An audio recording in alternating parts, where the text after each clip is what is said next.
dari pihak Enggak, mereka menanggapi protes saya dengan baik. Dengan baik. Kalau tidak ditanggapi dengan baik kan pasti kan ada hal-hal lain lagi. Tapi kan kita udah ketemu, udah cukup ngobrol panjang lebar.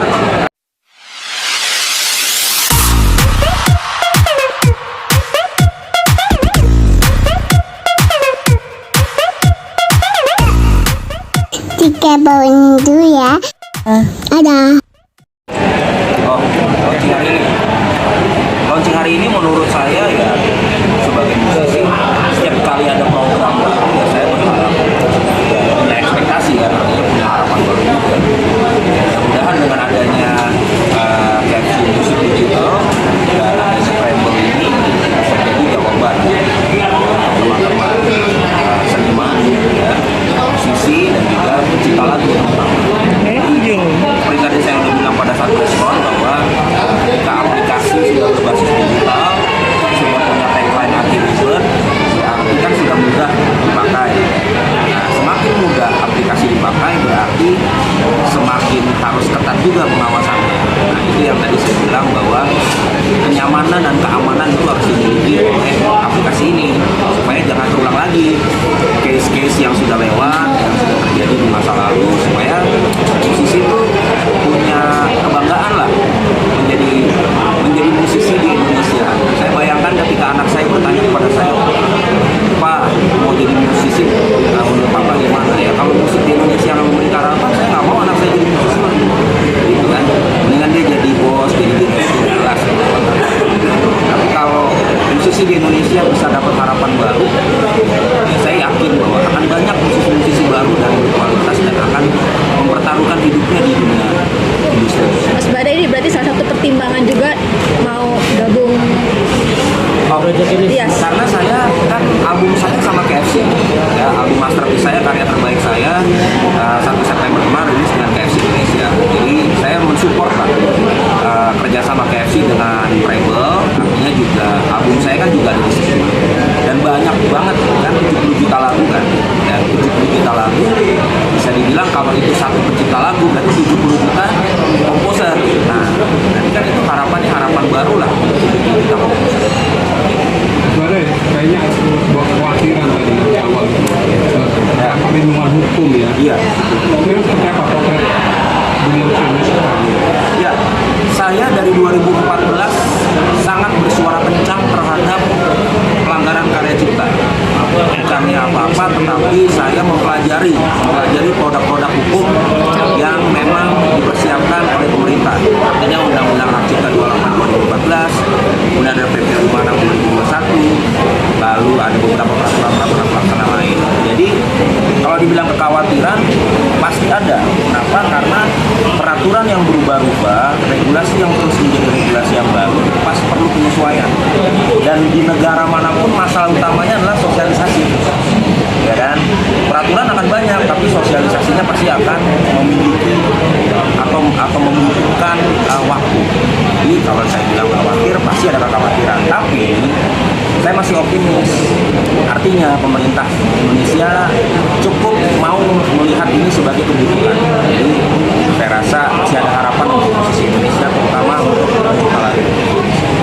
Tadi apanya ada kaitannya dengan Mas Bada yang melarang pihak SKS dan budaya membawakan lagu. Oh iya, itu kan hak saya ya sebagai pemilik tunggal, lagu-lagu saya dibawakan oleh mereka. Ya mau ditanggapi salah atau benar itu adalah hak saya sebagai pemilik lagu. Kecuali itu bukan lagu saya ya, baru boleh berisik gitu. Tapi kalau itu lagu saya punya hak. Nah, direspon dengan baik atau tidak itu soal belakangan. Artinya ya kami udah bertemu dengan baik-baik segala macam. Tapi tidak berarti perjuangan saya untuk melindungi karya cipta saya berhenti. Saya akan tetap berjuang karena masih banyak cara lain atau masih banyak jalan lain untuk melindungi karya-karya. Jadi ya jalan aja terus. dari pihak sana ada keberatan nggak sih Mas Bada? Apa? Dari pihak Enggak, mereka menanggapi protes saya dengan baik. Dengan baik. Kalau tidak ditanggapi dengan baik kan pasti kan ada hal-hal lain lagi. Tapi kan kita udah ketemu, udah cukup ngobrol panjang lebar. Sekali lagi saya tegaskan, saya mutlak, absolut, tidak bisa terbantahkan kalau saya mengucapkan atau memberikan pemikiran-pemikiran tentang itu. Tapi hasil penyelesaian dari diskusi kemarin seperti apa? Kalau versi saya sebagai pemilik lagu, hasilnya baik-baik saja. Baik saja. Tapi itu tadi yang saya bilang, mau hasilnya apapun tidak berarti seorang Badai akan berhenti speak up, berbicara apapun, bukan hanya kepada pihak mereka, tapi kepada siapapun yang melakukan penyelewengan atau pelanggaran. Ya masih lihat bawahnya, kalau masih lihat bawahnya berarti diperbolehkan. Mas, tapi melihat bahwa ini ada sebuah komitmen untuk payung hukum itu. Ini pertanyaannya maksudnya payung hukumnya apa nih maksudnya? Perlindungan lah, tadi supaya tidak mereka harus dilakukan ada pembelaan. Oh, kalau lagu-lagu saya memang sudah under publishing sejak sejak mendirikan Krispati sudah ada publishing, dan saya anggota LMK, anggota Warna Musik Indonesia untuk performing rights. Kemudian dengan pihak Krispati juga pada saat itu sudah ada kontrak, ya, kerjasama, artinya mereka boleh membawakan lagu. Saya kontrak hanya berlaku 1 tahun, ya, dengan 20 lagu yang sudah saya izinkan. Kenapa nggak semua? Karena 20 lagu udah banyak kali bos, ya. Banyak banget gitu ya. Dan pembagiannya juga sistem persentase. Kenapa saya lakukan itu? Karena saya membutuhkan legalitas. Saya nggak mau cuma ngomong verbal doang, karena itu nggak bisa ada pertanggungjawaban.